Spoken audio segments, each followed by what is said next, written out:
Firmaet skal på Roskilde i år, og derfor bliver vi nødt til at lægge en strategi for, hvordan vi bliver den allerfedeste kage. Så er nogen, der har nogle idéer?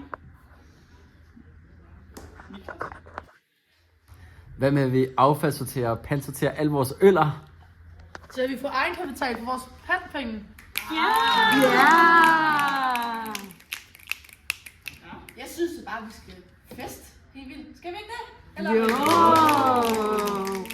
Eller hvad med, vi bare gør begge dele? Ja! Det vigtigste er, at vi kan ikke lade Roskilde Camp ende som Irma. Det vigtigste er vel, at løsningen er jo at ringe til firma.